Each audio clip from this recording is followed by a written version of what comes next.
Alhamdulillahirabbil alamin. Ar-Rahmanir-Rahim. Maliki yaumiddin. Amma ba'du.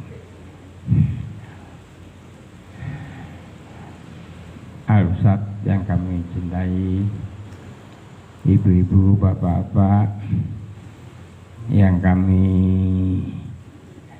semoga kami doakan termasuk saya mendapat rahmat di bulan Ramadan ini, kasih sayang dari Allah Subhanahu wa Ta'ala. Sungguh menarik apa yang disampaikan oleh Al-Ustaz, bahwasanya di bulan Ramadan ini kita ya ayyuhalladzina amanu kutiba alaikumussyam kama kutiba alal ladzina min qablikum la'alakum tattaqun. Memang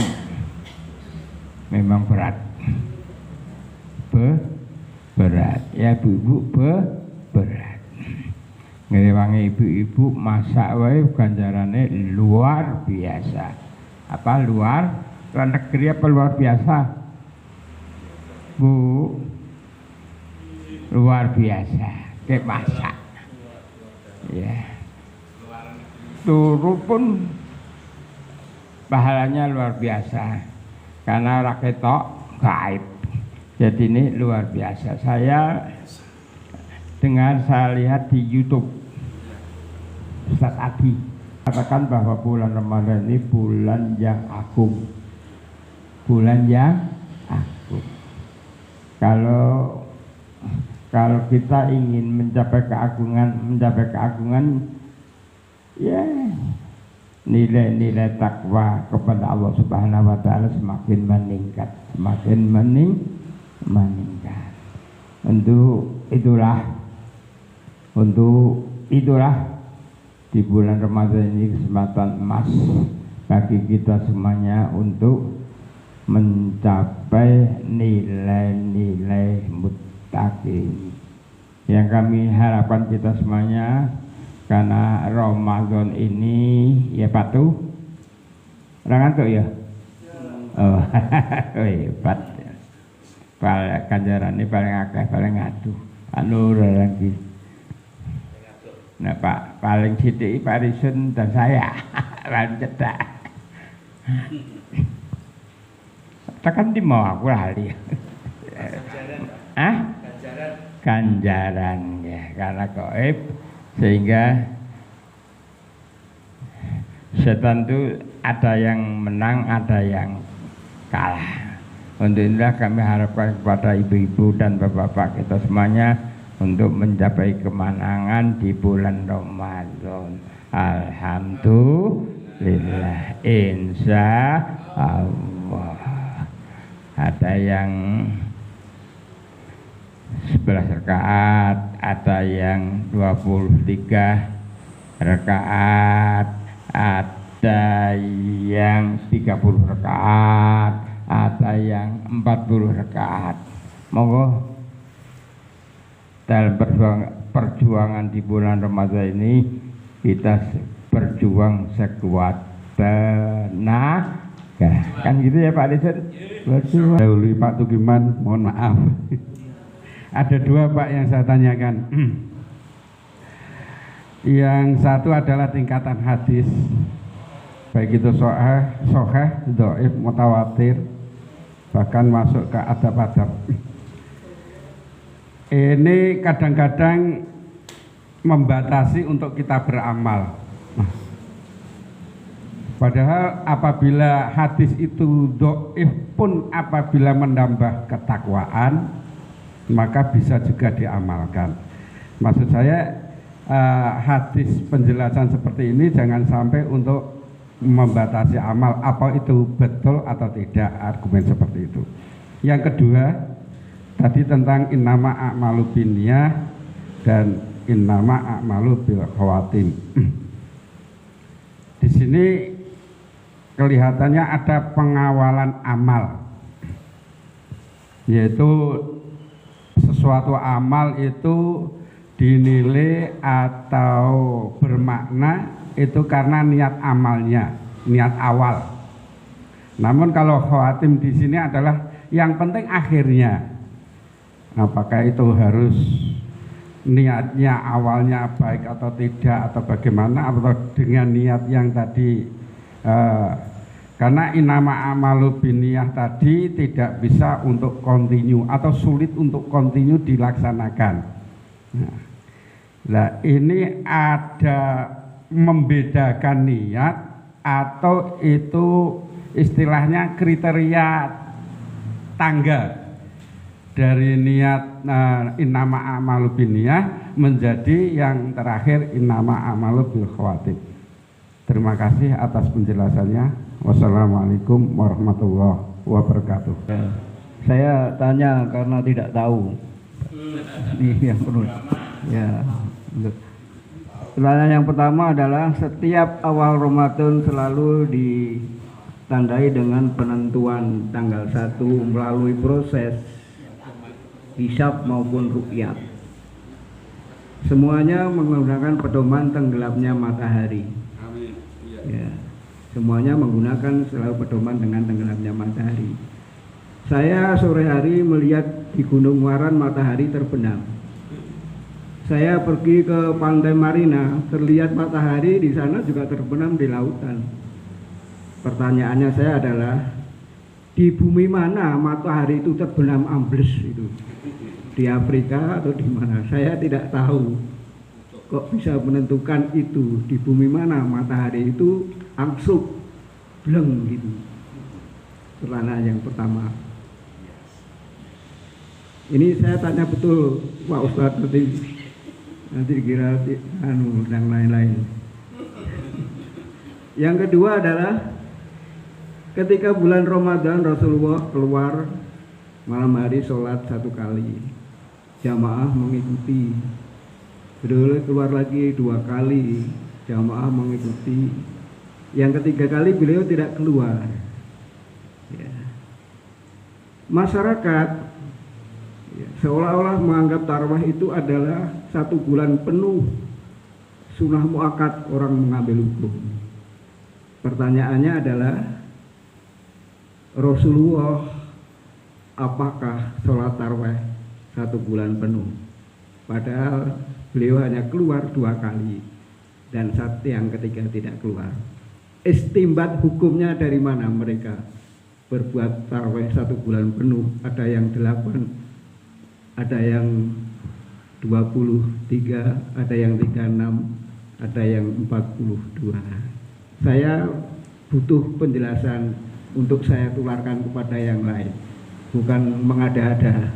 Terima kasih. Wassalamualaikum warahmatullahi wabarakatuh.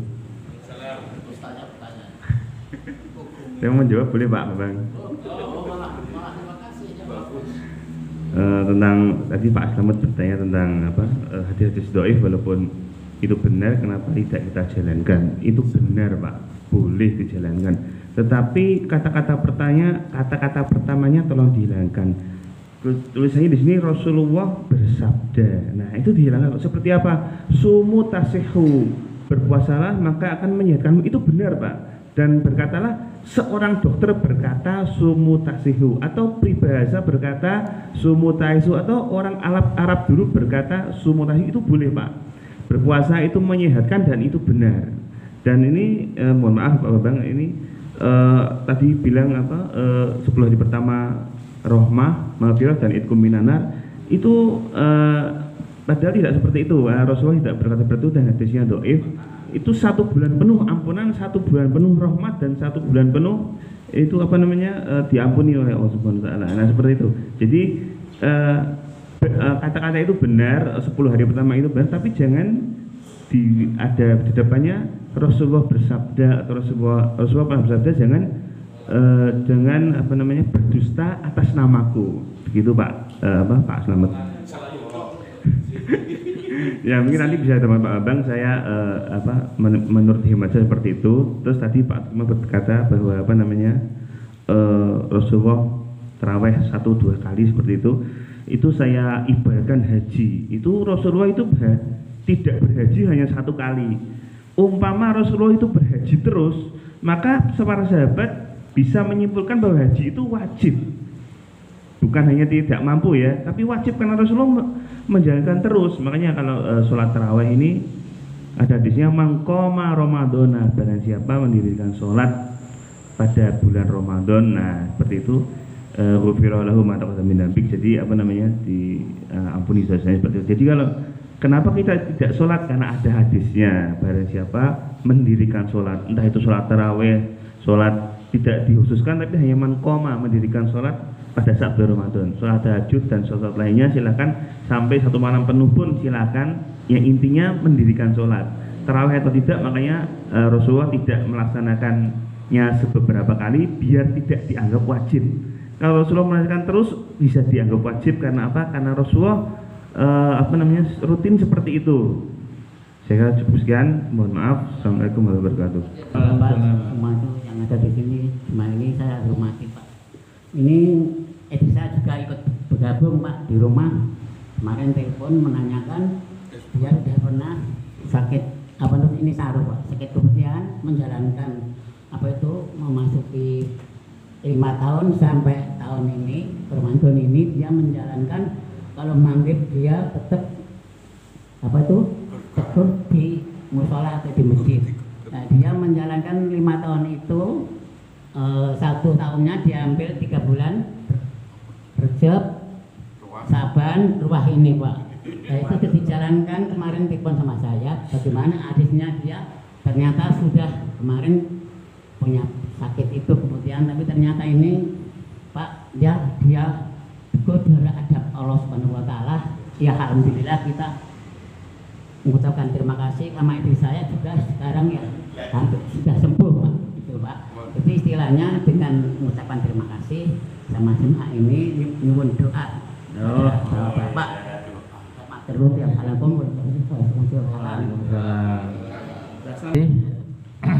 sebelum kita akhiri kajian pagi ini, beberapa pertanyaan dari jamaah yang online juga boleh bertanya. Pak Marian di Jakarta, Pak Har di Pekalongan, Prof Eko yang di mana nih, Bogor ya. Beberapa pertanyaan tadi sebagai dari oleh Ustadz Mustafa. Jadi hadis dhaif, sahih, mursal ya. Jadi sebetulnya kalau hadis itu kita belajar betul, itu memang banyak macam hadis. Memang betul kalau itu dhaif ya. Dhaif itu kita tidak boleh pakai kola sebenarnya ya. Tapi pakai kila. Kenapa kila? Kola sama kila lain ya.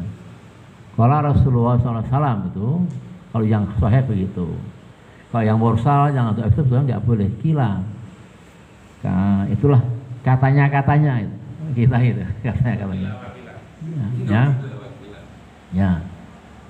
Jadi ada satu hadis panjang yang maksudnya begini.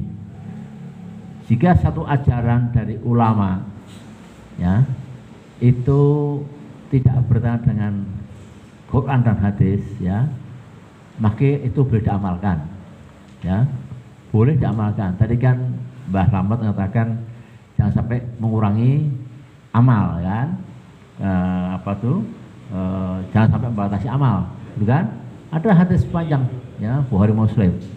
Kalau amal soleh itu akan berjalan terus, maka hendaknya carilah hadis yang soleh ya. Jika dhaif, ada beberapa syarat yang masih nyambung, dhaif tapi ya syaratnya nyambung, maka kalau itu memang bagus, tidak bertentangan dengan Quran dan sunnah, jalankan saja, tidak apa-apa. Tapi jangan jadikan jatuh keyakinan. Misalnya yang pernah saya katakan minggu lalu, awalur rahmah, 10 hari pertama itu adalah rahmat, itu betul-betul dhaif ya.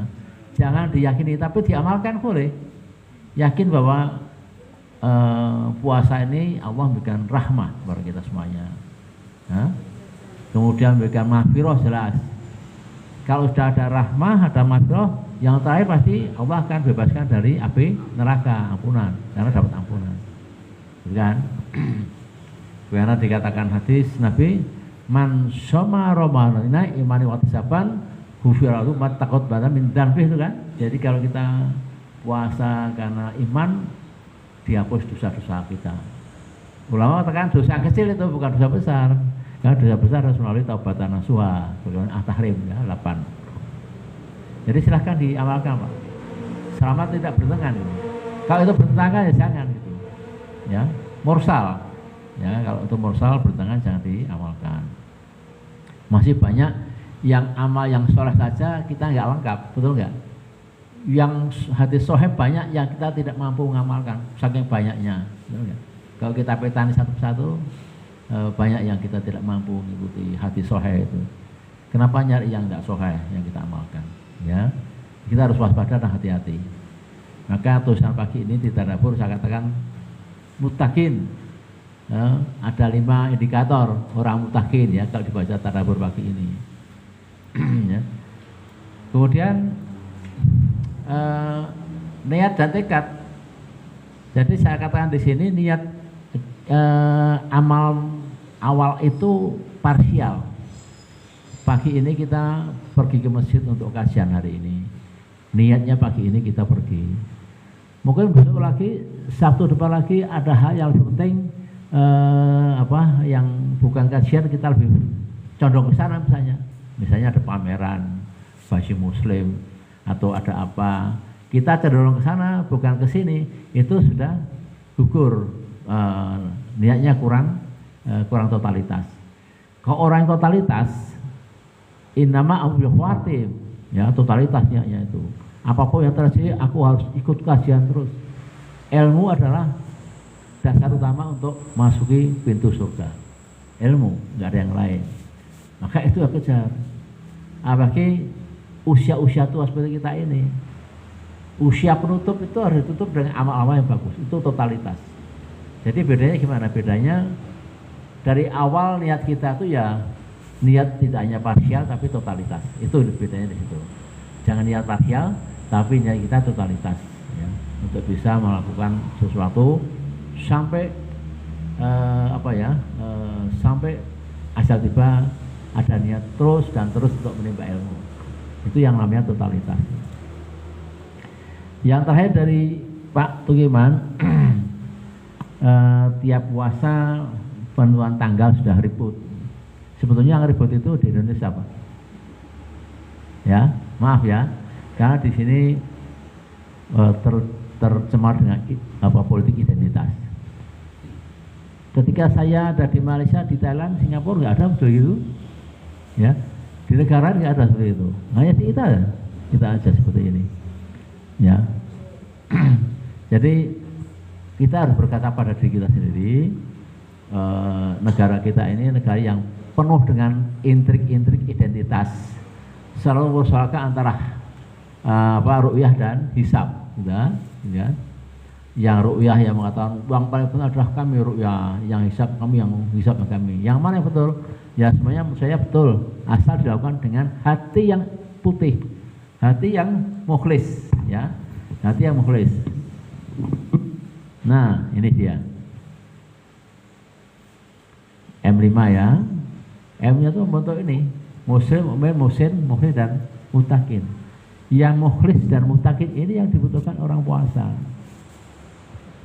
Kalau pemimpinnya itu yang betul, yang adil, yang tidak sana sini ya, tidak sana sini, betapa rindunya kita. Ya kita rindu gak Pak dengan model Presiden Erdogan? Rindu kan? Bagaimana caranya untuk sholat 5 waktu seperti Jumatan? Enggak. Kita kemarin studi banding di Al-Falah misalnya, yang tempoh hari di mana Jogja itu? Jogja. Yang Jogja pernah kita sana bahwa sama itu. Joko Karyan. Itu kan 5 waktu seperti Jumatan, dua-duanya masjid itu. Kita yang kecil situasinya seperti itu, nggak usah lihat Turki yang begitu dasarnya masyarakatnya ya. Karena pemimpin yang begitu hebat memberikan teladan usatun hasanah seperti itu. Tidak membedakan, tidak mertajam konflik-konflik dan politik adu domba. Ya jadi hisab dan ru'yah sama. Puasa tarawihnya mau 11, mau 23, mau 36. Kalau memang itu niatnya parsial, silahkan. Semua sunnah muakkadah boleh dilakukan. Gimana Pak? Bagaimana esensi daripada berpuasalah kamu setelah melihat. Inti kata melihat itu ru'yah. Melihat ya. Ya. Berpuasalah setelah melihat bulan, berhari rayalah juga setelah melihat bulan. Saya contohkan ya. Di negeri luar ya, Malaysia misalnya ya, Singapura, yang saya pernah di sana, itu ada yang menggunakan ru'yah, ada yang menggunakan hisab, ya. Pemerintah justru mengikuti masyarakat pemerintah. Ternyata masyarakat itu rebukan. Di musim hujan sama sekali nggak melihat ru'yah, nggak melihat apa tuh hilal, nggak bisa sama sekali. Sehingga padahal negeri Arab sudah mulai, semua sudah mulai. Akhirnya sepakat sudah mulai tanpa melihat ru'yah, melihat hilalnya itu. Karena kendala hujan itu akhirnya menghambat untuk bisa menentukan satu Ramadan dan satu Syawalnya. Ya. Nah kita enggak, kita ini kan dipaksakan gitu kan. Karena kita menggunakan politik identitas, kita dipaksakan harus itu gitu kan. Yang penting apa Indonesia itu? Yang penting beda, betul enggak? Kalau udah gitu susah, yang penting beda, gitu kan? Itu susah. Maka jangan begitu. Ibadah itu semata dari Allah. Jadi kalau yang bisa ya udah kita mengikuti tonggone sing hisab. Kenapa sih sulitnya? Ya.